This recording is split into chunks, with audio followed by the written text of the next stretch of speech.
രാജയും പ്രാഞ്ചിയേട്ടനും ഡാനിയും ബെല്ലാരി രാജയും ബാലൻ മാഷും തുടങ്ങി വേഷപ്പകർച്ചയിൽ നിറഞ്ഞാടി അഭിനയ സാഗരത്തിൽ നിന്ന് മുത്തും പവിഴവും വാരിയെടുത്ത ഇതിഹാസ താരം.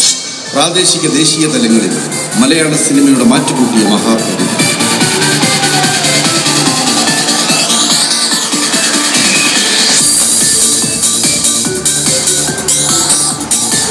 ശരീരം കൊണ്ടും ശാരീരം കൊണ്ടും മലയാളികളുടെ സൗന്ദര്യബോധത്തെ പുനർനിർവചിച്ച യുവതയുടെ റോൾ മോഡൽ. കാരുണ്യത്തിൻ്റെയും നന്മയുടെയും സ്നേഹസ്പർശം കൊണ്ട് നിരാലംബർക്ക് ആശ്രിതനാകുന്ന മനുഷ്യസ്നേഹി, മലയാള സിനിമയുടെ ബ്രാൻഡ് അംബാസഡർ, ഒരു ജനതയുടെ ആത്മാവിഷ്കാരമായ കൈരളി ടിവിയുടെ ചെയർമാൻ.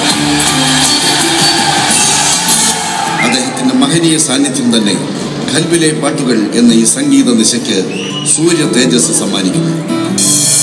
വിശേഷണങ്ങൾക്കെല്ലാം അപ്പുറം കർമ്മപഥത്തിലും വ്യക്തിജീവിതത്തിലും സുവർണ ലിപികൾ കൊണ്ട് കൈയൊപ്പി ചാർത്തിയ ശ്രീ മമ്മൂട്ടിയെ ഹർഷാരവങ്ങളോട് വേദിയിലേക്ക് ക്ഷണിക്കുന്നു.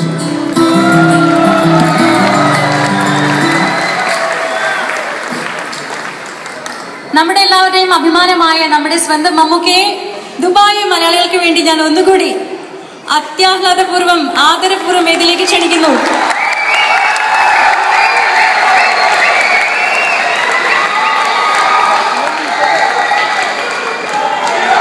സ്വാഗതം മമ്മൂക്ക, ഖൽബിലെ പാട്ടുകൾ എന്ന മാപ്പിളപ്പാട്ടിന്റെ ഈ വേദിയിലേക്ക്. ഒരുപാട് സന്തോഷമുണ്ട്. മമ്മൂക്കയുടെ ഒരു ഊർജ്ജം നിറഞ്ഞ ഈ സാന്നിധ്യം തന്നെ നമ്മൾ എല്ലാവരുടെയും ഹൃദയത്തിൽ എത്രയോ ആഹ്ലാദമില്ല, എത്രയോ അഭിമാനമാണ് തോന്നുന്നത്. മമ്മൂക്കയുടെ ഈ ഒരു മഹനീയമായ സാന്നിധ്യം തന്നെ എന്ന് പറയാം ഈ വേദിയിൽ. എന്ത് തോന്നുന്നു മമ്മൂക്കയ്ക്ക്? സന്തോഷം.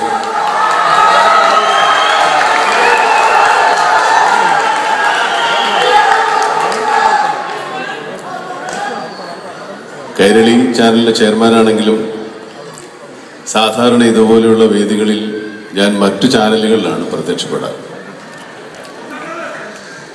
ദുബായിൽ ആദ്യമായിട്ടാണ്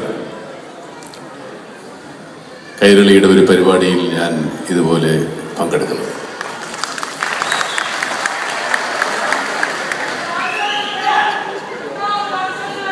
ചോദിച്ചോളൂ.